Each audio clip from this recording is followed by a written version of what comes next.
नमस्कार, आप देख रहे हैं आजचा न्यूज और मैं हूं आपके साथ अपूर्वा। आइए जानते हैं ग्वालियर की मुख्य खबरें। सौरभ शर्मा के साथ पदस्थ रहे एएसआई की कैसे गई जान। नगर निगम कमिश्नर की डीपी लगाकर ठगी का प्रयास हुआ नाकाम। क्राइम शो से इंस्पायर होकर पत्नी को उतारा मौत के घाट। बंदी भाइयों को तिलक करने जेल पहुंची बहनें, छलक पड़े आंसू। शराब के नशे में मजदूरों में हुआ विवाद, गई एक की जान। आइए जानते हैं इन सभी खबरों को विस्तार से।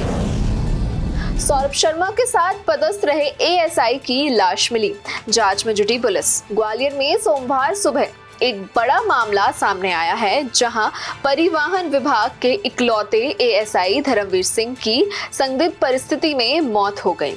उनका शव उनके घर में ही पड़ा मिला और पुलिस को सुबह करीब 10 बजे इस बात की सूचना मिली। धर्मवीर सिंह मूल रूप से चित्रकूट के रहने वाले हैं और ग्वालियर परिवहन विभाग में उड़न दस्ता प्रभारी के रूप में कार्यरत थे। वे 6 महीने बाद रिटायर होने वाले थे। मृतक एएसआई के बारे में सूत्रों का कहना है कि वे करोड़पति पूर्व कांस्टेबल सौरभ शर्मा के साथ काम कर चुके थे। सौरभ का नाम उस वक्त सुर्खियों में आया जब आयकर और लोकायुक्त की टीम उनके घर पर छापा करने के लिए पहुंची थी। वर्तमान में सौरभ शर्मा जेल में बंद है। कई लोग धर्मवीर की मौत को सौरभ शर्मा के मामले से जोड़कर देख रहे हैं। हालांकि पुलिस इसकी पुष्टि नहीं कर पाई है। पुलिस की प्राथमिक जानकारी के अनुसार धर्मवीर सिंह शराब के आदी हो चुके थे। उनके ड्राइवर उदित नारायण ने बताया कि उन्होंने रात में चाय देने के बाद करीब 11 बजे सोने के लिए कमरे में गए थे और सुबह करीब 6 बजे जब उन्हें जगाने गए तो शरीर में हलचल नहीं दिखी। मुन्ना गुर्जर, उनके पड़ोसी, ने इस पर अपनी आशंका जताई कि हार्ट अटैक से उनकी मौत हो सकती थी।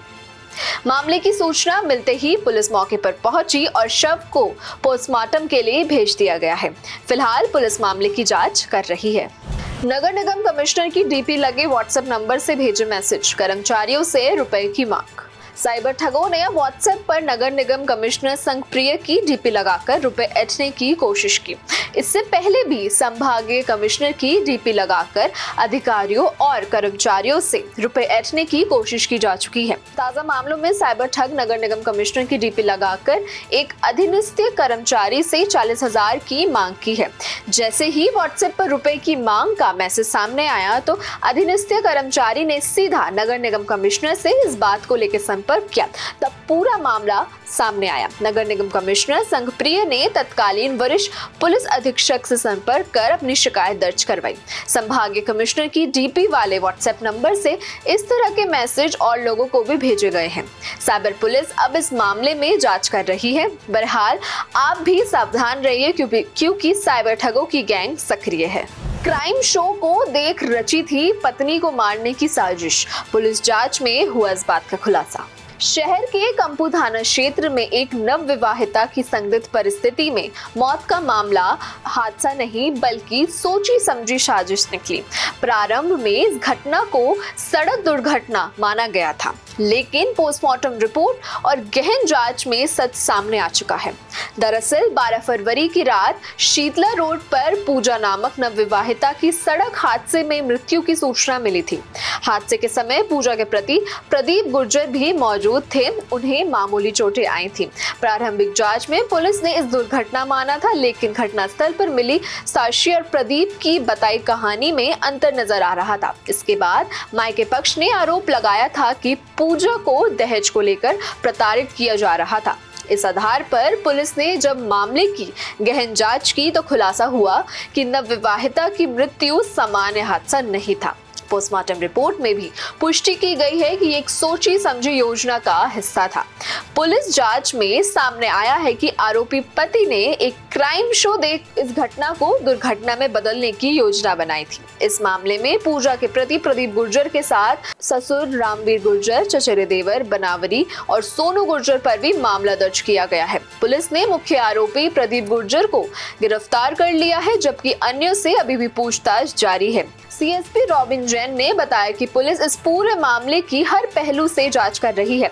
आरोपियों का कोई आपराधिक रिकॉर्ड नहीं मिला है, लेकिन उनसे जिस तरह का घटना को अंजाम देने की कोशिश की ये लगभग 1 माह पूर्व की बात है।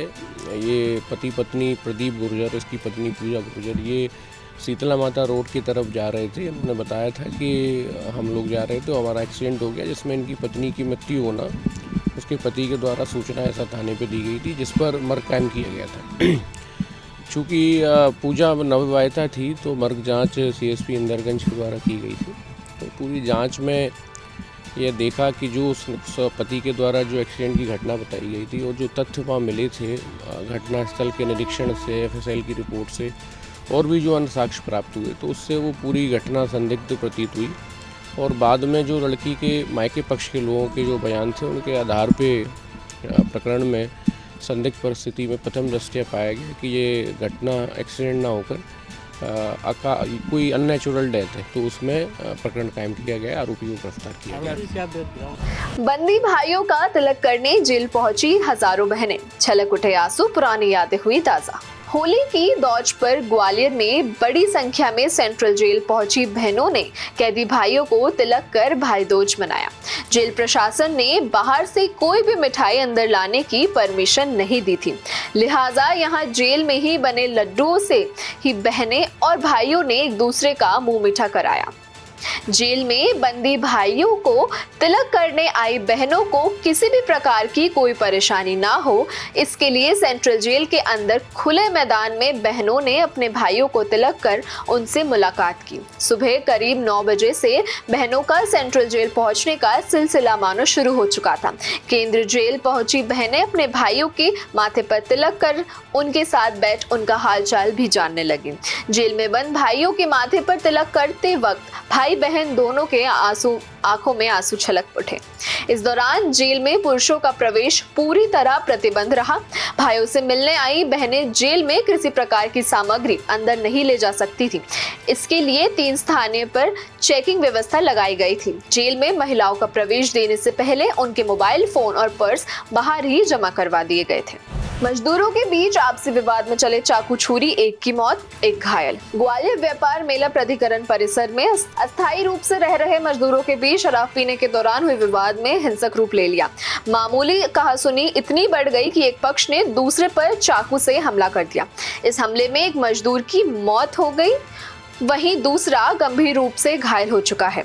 घटना गोले के मंदिर थाना क्षेत्र की बताई जा रही है, जहां व्यापार मेले में मजदूरों का अस्थायी डेरा बन चुका है। जानकारी के अनुसार मजदूरों का एक समूह शराब पी रहा था, तभी किसी बात को लेकर 2 पक्षों में अचानक कहासुनी शुरू हो गई। विवाद बढ़ने पर एक पक्ष ने चाकू निकालकर दूसरे पक्ष पर हमला कर दिया। इस हमले में मजदूर खारक पवार की मौत हो गई, जबकि दूसरा मजदूर गंभीर रूप से घायल हो चुका है।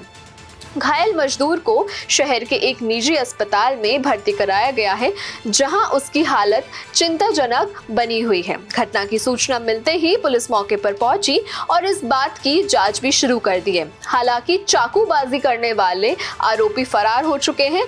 पुलिस ने मामला दर्ज कर लिया है और आरोपियों की तलाश में दबिश की जा रही है। सीसीटीवी फुटेज और चश्मदीदों के बयान के आधार पर पुलिस घटना की गहराई से जांच कर रही है। पुलिस अधिकारियों का कहना है कि ये जल्द ही आरोपियों को गिरफ्तार कर लेंगे और पूरी घटनाक्रम का खुलासा भी किया जाएगा। हाँ, ये गोले का मंदिर जो मेला ग्राउंड है, इसमें पीछे दीवार के पास रोड की तरफ ये कुछ महाराष्ट्र के लोग जो घुमक्कड़ प्रजाति के होते हैं, पवार बता रहे हैं, वैसे तो समझ में ये आ रहा है कि पारधी लोग हैं ये, और ये मेले के समय आए होंगे। तो ये घुमक्कड़ वहाँ पड़े हुए थे। आज शाम की घटना है, करीबन 6:30 लगभग की। उस टाइम ये आपस में पूरे परिवार वाले ही हैं, इनमें किसी बात को लेकर चाकूबाजी हुई, जिसमें एक शंकर उर्फ खारक की मृत्यु हो गई है, जिसकी उम्र 50 साल थी, और एक योगेश पवार करके है, वो भी घायल हुआ है। उसको भी चाकू पड़े, थोड़ा वो भी गंभीर है। मार ऐसी तमाम जानकारियों के लिए बने रहिए आचरण न्यूज के साथ। धन्यवाद। देश दुनिया की सभी खबरें देखने के लिए जुड़े रहिए आचरण न्यूज से। आचरण न्यूज, हर कदम आपके साथ।